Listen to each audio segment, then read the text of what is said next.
देखो, बताओ कहाँ से पढ़ना है?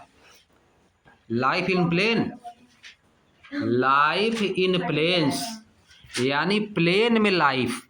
प्लेन मतलब हवाई जहाज थोड़ा ना है, वह तो एरोप्लेन होती है, उसका नाम एरोप्लेन है। या प्लेन मतलब मैदान है, खेत, फील्ड, समझिए। हाँ, लाइफ इन प्लेन्स, PLAINS है, और वह क्या होता है? PLANE, समझिए। और देखो, स्पीड से आज हम लोग पढ़ेंगे, तेजी से।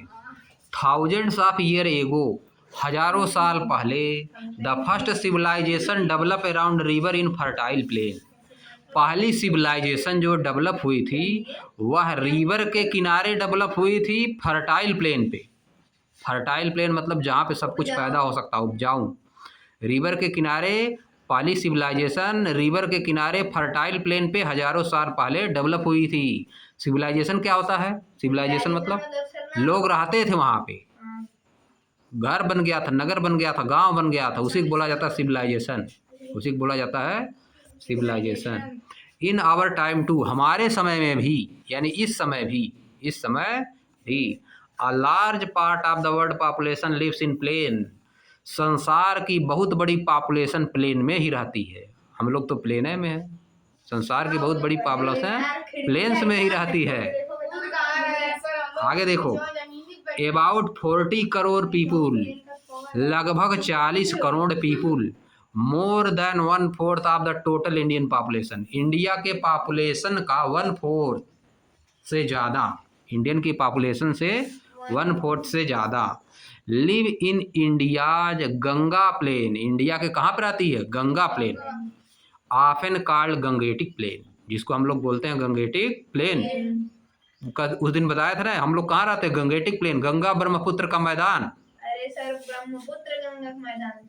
हाँ, गंगा गंगेटिक प्लेन है, उसी का नाम क्या है? Gangetic plane. यूपी बिहार उसी में आता है, गंगेटिक प्लेन में। As with many other plain of the world, as with many other plain of the world. Sir कुछ पूछने के लिए कह रहा है। अब देखो, as with many other plain of the world, संसार के दूसरे प्लेन्स की तरह, संसार के दूसरे प्लेन्स की तरह। The major occupation of people in this region, जो इस रीजन में रहते हैं, किसमें? गंगेटिक प्लेन में। जो लोग गंगेटिक प्लेन में रहते हैं, include river fishing and agriculture. वो क्या करते हैं?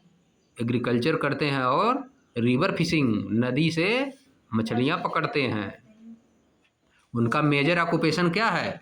मुख्य व्यवसाय। मेजर ऑक्यूपेशन मतलब मुख्य व्यवसाय एग्रीकल्चर और मछलियाँ पकड़ना है। जैसे दूसरे संसार के दूसरे प्लेन पे जो लोग रहते हैं वो भी एग्रीकल्चर करते हैं और फिशिंग करते हैं, वैसे गंगेटिक प्लेन में जो रहते हैं वो भी क्या करते हैं? एग्रीकल्चर और फिशिंग करते हैं, मेन ऑक्यूपेशन है। फूड क्रॉप्स, फूड वाली क्रॉप्स, फूड वाली फसलें, जैसे कि such as rice, wheat, maize, barley and millets are grown. ये सब क्या की जाती हैं? पैदा की जाती हैं। प्लेन में ये सब फसलें पैदा की जाती हैं, rice, wheat, maize, barley and millets. Fibres crop, fibre वाली क्रॉप, जैसे कि फाइबर्स मतलब वह वाला फाइबर नहीं है जिसमें फाइबर पाया जाए, ये कपड़ा बनाने वाला है, FIBRE है, वह FIBERE होता है, समझे? फाइबर मतलब जिससे कपड़ा बनता है, FIBRE मतलब दूसरी चीज़, और FIBER मतलब वह दूसरी, फाइबर रिच, समझे? Fibres crop such as cotton, देखो कॉटन का कपड़ा नहीं होता है, jute, hemp are also grown in the Gangetic plain. ये सब भी गंगेटिक प्लेन में पैदा होता है। कॉटन, जूट और हेम्प, इनसे क्या बनता है? कपड़ा बनता है। इन सब चीज़ों से क्या बनता है? कपड़ा, फाइबर। फाइबर नाम सुने हो ना? वह फाइबर दूसरा होता है जो फूड में मिलता है, सलाद खाने में जो फाइबर मिलता है वो अलग होता है। यह फाइबर अलग है, FIBRE है स्पेलिंग। अब आगे देखो, traditional agriculture has been mostly rain fed, traditional agriculture has been mostly rain fed, समझो। Traditional agriculture has been mostly rain fed. Traditional agriculture जो है वह ज़्यादातर रेन की ही हेल्प से होती है, जब बारिश होती है तो उसी से होती है, समझिए। ट्रेडिशनल एग्रीकल्चर में जो प्लांट होते हैं बरसात जब होती है उसी से प्लांट अपना बढ़ते हैं। कहने का मतलब ये है, रेन फेड मतलब यह हो गया, समझिए। यहाँ पे खाना पिलाना नहीं करना है, वही है बात, वही है। पानी सब खाएंगे पिएंगे ना प्लांट, बात वही है, लेकिन देखो किस तरह से लिखा है, रेन फेड। दैट इज, इसका मतलब वाटर्ड थ्रू रेनफॉल, यानी रेनफॉल से सिंचाई होती है। वाटर्ड मतलब सिंचाई, वाटर मतलब पानी, उसी में ईडी लगा दिए तो हो गया सिंचाई, समझे। वाटर्ड मतलब पानी देना, वाटर्ड मतलब पानी देना, समझो ये सब बात। इन रिसेंट डिकेड, हाल के दशकों में, हाल के दशकों में, दशकों मतलब 10 साल, डिकेड मतलब 10 ईयर। हाउएवर, हालांकि, हाल के इस समय क्या हो रहा है, पहले रेन फेड होता था, लेकिन इस समय क्या हो रहा है, 10-12 साल 15-20 साल से क्या हो रहा है, एग्रीकल्चर है टर्न टू इरिगेशन। एग्रीकल्चर किससे होती है, इरिगेशन से होती है। अब एग्रीकल्चर किससे होती है, इरिगेशन से। पहले खाली सिंचाई हो जाती थी, अब इरिगेशन से। बिना इरिगेशन मतलब ट्यूबवेल से सिंचाई जो होती, नहर से सिंचाई जो होती, उसको बोला जाता है इरिगेशन, समझिए। With water ब्राट from the field through network of canals. कहाँ से वाटर आता है, ब्राट लाया जाता है फील्ड में, कहाँ से लाया जाता है, नेटवर्क ऑफ कैनाल, नहरों से। कैनाल्स मतलब नेटवर्क ऑफ कैनाल्स, नहरों से।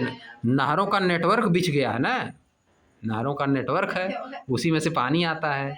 Are pumped from ground water, या तो ग्राउंड वाटर से आता है, पंप किया जाता है, ट्यूबवेल निकाल लगा के उसमें से पानी निकाल जाता है नीचे से, वहाँ से। आजकल सिंचाई चेंज हो गई, हाल के दशकों में सिंचाई चेंज हो गई है। पहले केवल बरसात से होता था, पहले केवल बारिश से होता था, रेन फेड होती थी, समझिए। पहले रेन फेड, अब क्या हो रही है, कैनाल से सिंचाई हो रही है, ग्राउंड वाटर पंप लगा के निकाला जा रहा है पानी। While irrigation has increased agriculture production, irrigation से एग्रीकल्चर का प्रोडक्शन बढ़ गया है, क्या हुआ है, बढ़ गया है। It has also contributed to the depletion of ground water, लेकिन इससे गड़बड़ हुआ है, ग्राउंड वाटर का डिप्लेशन हो गया है, पानी नीचे चला गया है। ग्राउंड वाटर डिप्लेशन मतलब पानी नीचे, देख रहे हो आप, छोटी वाली टंकी से पानी नहीं आ पाता है, 3% पानी समझिए।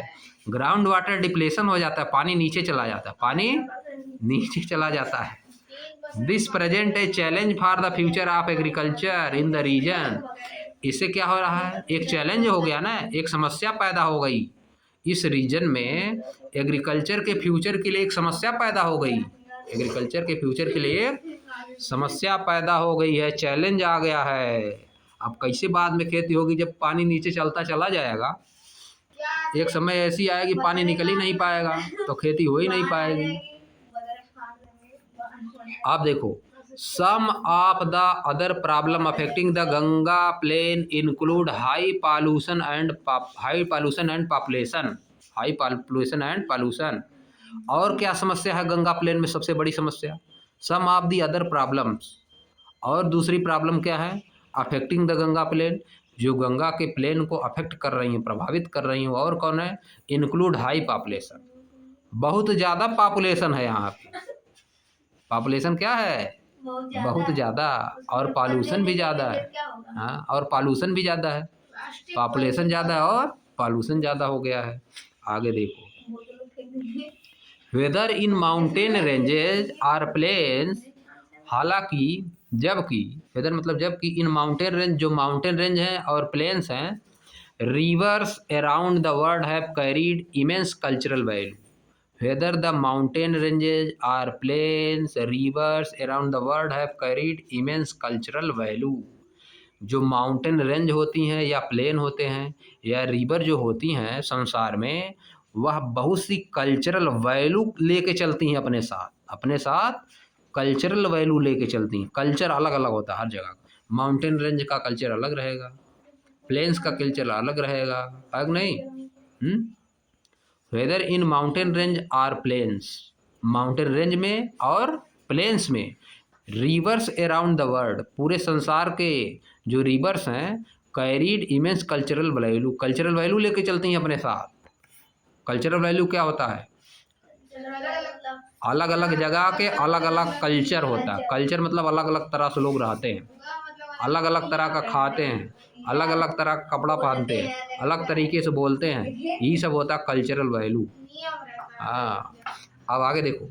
इन पार्टिकुलर, खास तौर पे, many communities have considered river sources and its confluences with one or two other river to be sacred. In particular, खास तौर पे, मैनी कम्युनिटीज, बहुत सी कम्युनिटीज, बहुत से समुदाय, have considered a river source, एक रिवर के सोर्स को यानी नदी जहाँ से निकलती है उसको मानते हैं। क्या मानते हैं? एंड इट्स कॉन्फ्लुएंस, और उसके मिलन को। कॉन्फ्लुएंस मतलब जो तीन नदियाँ जहाँ मिल जाती हैं उसको बोला जाता है कॉन्फ्लुएंस। उसको क्या बोलते हो? Confluence. With one or two other river, दो या दो से अधिक रिवर्स का टू बी सेक्रेट, पवित्र मानते हैं। कैसा मानते हैं? नदियाँ, दो या दो से अधिक नदियाँ जहाँ मिलती हैं उनको बोला जाता है कॉन्फ्लुएंस, संगम। हिंदी में क्या बोला जाता है? कॉन्फ्लुएंस को क्या मानते हैं? सेक्रेट, पवित्र मानते हैं। तभी ना सभी लोग प्रयागराज जाते हैं नहाने संगम में। वहाँ जाते हैं नहाने सभी लोग। हरिद्वार में भी है, जैसे हरिद्वार भी जाते हैं सभी लोग। कुंभ लगता है यहाँ पे क्या लगता है?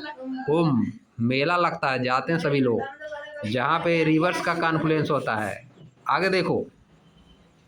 इन इंडिया, भारत में, न्यूमरस फेस्टिवल्स, यानी बहुत सारे फेस्टिवल, कई फेस्टिवल, सेरेमनीज मतलब समझ ही रहे हो, rituals are conducted at such location. बहुत से फेस्टिवल मनाए जाते हैं, सेरेमनीज मनाई जाती हैं, रिचुअल्स मनाए जाते हैं। इन लोकेशंस पे फेस्टिवल, सेरेमनीज और रिचुअल्स मनाए जाते हैं। जो भी है फेस्टिवल होगा तब भी सभी लोग, बहुत लोग कलेक्ट होंगे, समझिए। सेरेमनीज होगी तब भी बहुत लोग कलेक्ट होंगे, रिचुअल्स होगा तब भी बहुत लोग कलेक्ट होकर मनाया जाता है। इस तरह के लोकेशंस पे जहाँ पे कॉन्फ्लुएंस होता है, जहाँ पे रिवर्स मीट करती हैं, वहाँ पे मनाया जाता है क्या क्या? फेस्टिवल्स मनाए जाते हैं, सेरेमनीज और रिचुअल्स। आगे देखो।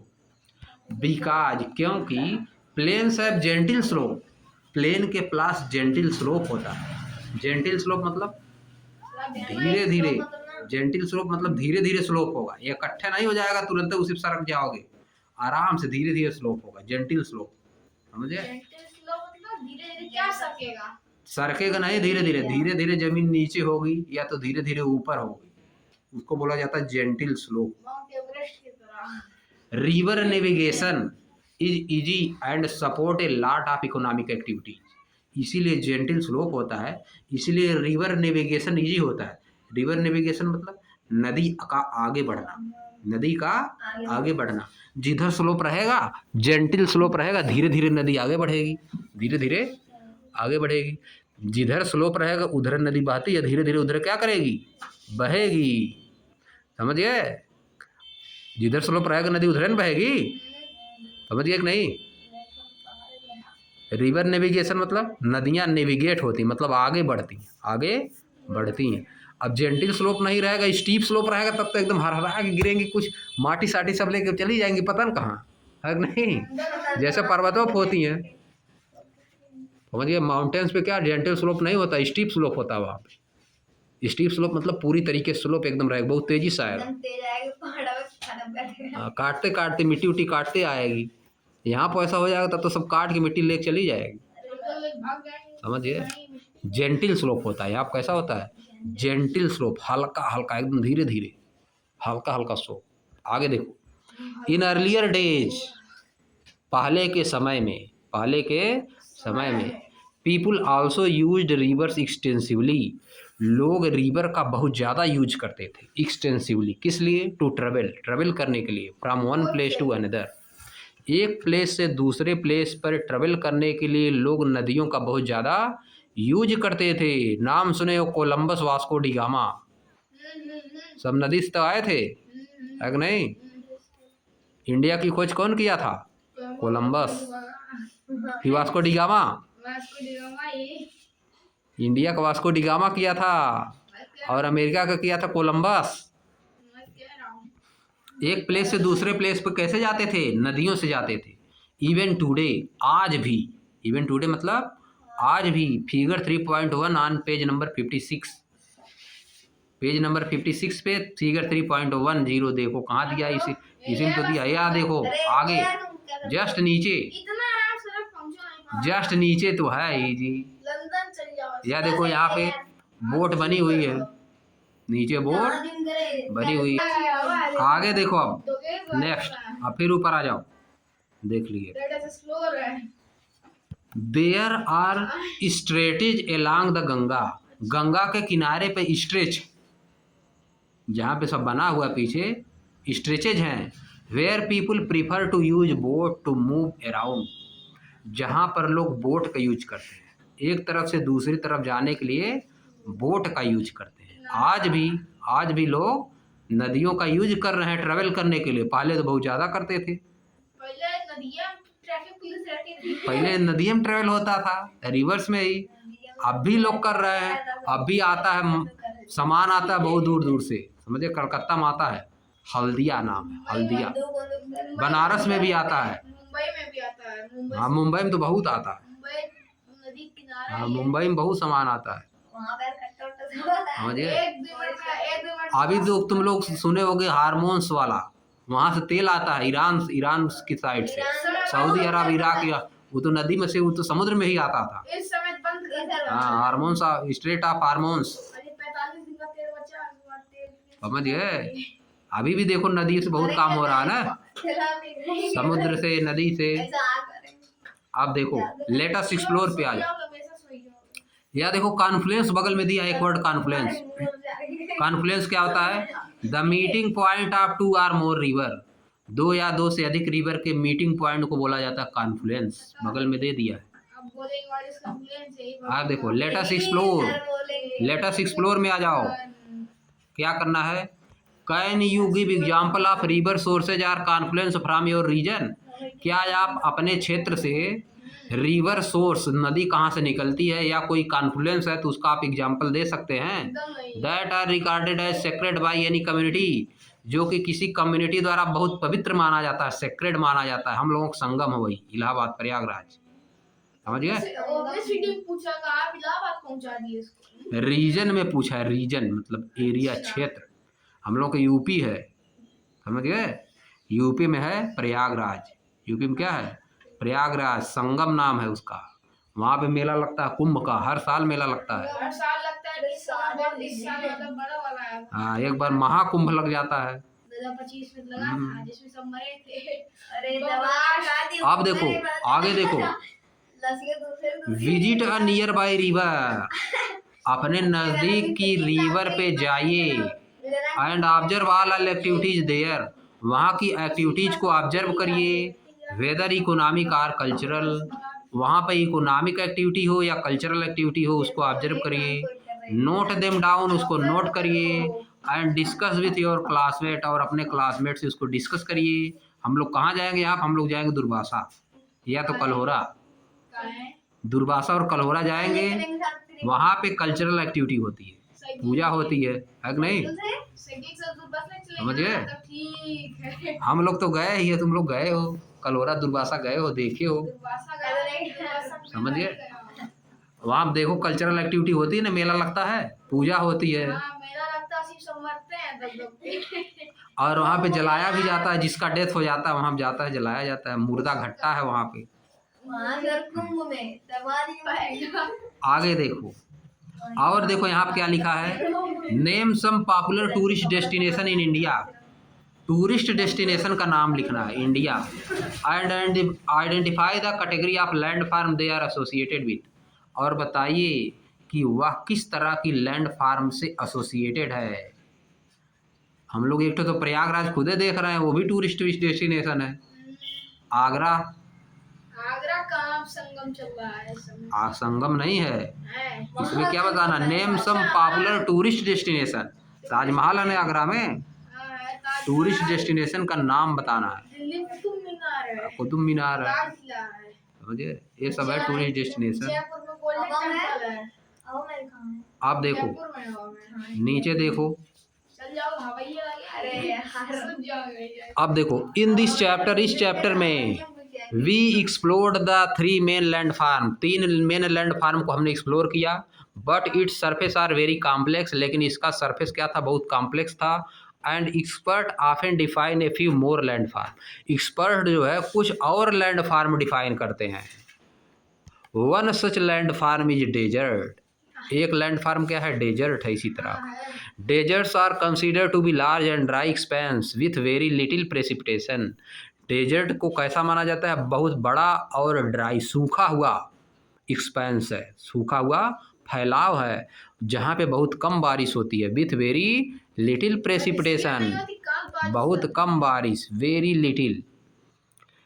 The flora and fauna are also unique, वहाँ की जो फ्लोरा और फौना होती हैं वो क्या होती है, यूनिक होती हैं। फ्लोरा और फौना भी वहाँ की यूनिक होती हैं। सम डेजर्ट आर हाट, कुछ डेजर्ट बहुत गर्म होते हैं, बहुत हाट होते हैं, जैसे कि सहारा डेजर्ट इन अफ्रीका और Thar desert in north west of the Indian subcontinent. Other are cold, कुछ कोल्ड होते हैं, जैसे कि Gobi desert in Asia. Some expert also describe the Antarctica continent as desert, कुछ एक्सपर्ट कहते हैं Antarctica continent भी क्या है, डेजर्ट है। Despite harsh living condition, harsh living condition के बावजूद, मतलब कठिन, हार्श मतलब बहुत हार्ड, बहुत कठिन, वहाँ पर रहना बहुत कठिन है। Humans have adapted to most of the deserts, human जो है खुद को एडाप्ट कर लिया, खुद को ढाल लिया है, खुद को ढाल लिया है डेजर्ट के अनुसार। इन इंडिया, इंडिया में communities in living in the Thar, कुछ कम्युनिटी जो थार डेजर्ट में रहती हैं, आर माइग्रेटेड थ्रू इट, इससे माइग्रेट होती हैं। होल्ड रिच कल्चरल ट्रेडिशन, उनके पास रिच कल्चरल ट्रेडिशन होता है। रिच कल्चरल ट्रेडिशन मतलब जो नए, हाँ, उनका रिच कल्चरल ट्रेडिशन मतलब उनका एक कल्चर नया होता है, बहुत अच्छा होता है, रिच होता है, समझिए। सच है, जैसे कि रिच कल्चरल ट्रेडिशन में क्या, जैसे फोक सॉन्ग, उनका सॉन्ग होता है, लीजेंड्स होते हैं, किसी को मानते हैं वो सब, किसी को मानते हैं। Related to the desert, desert से related. The diverse way in which humans have made all land farm, the diverse way, अलग अलग तरीका, इन विच, जिसमें ह्यूमन्स हैव मेड, ह्यूमन ने बना लिया है, ऑल लैंड फार्म, सभी तरह के लैंड फार्म को देयर होम, अपना होम बना लिया है। इज टेस्टमनी, यह एक तरह का साक्ष्य है, साक्ष्य मतलब टेस्टमनी मतलब साक्ष्य। टू आवर एडाप्टेबिलिटी, हमारी एडाप्टेबिलिटी का एक टेस्टमनी है कि हम एडाप्ट कर सकते हैं। एंड रिजिलेंस, हम लोग रिजिलेंस मतलब कंडीशन के हिसाब से स्वयं को ढाल लेते हैं। एडाप्टेबिलिटी और रिजिलेंस क्या होता है, जो कंडीशन के हिसाब से खुद को ढाल ले, जैसी कंडीशन रहे उसी हिसाब से चेंज हो जाए। आप देखो रेजिलेंस ऊपर लिखा है, रेजिलेंस क्या है, the capacity to meet the challenges and difficulties, adapt to them और ओवरकम देम, ऊपर लिखा है रेजिलेंस।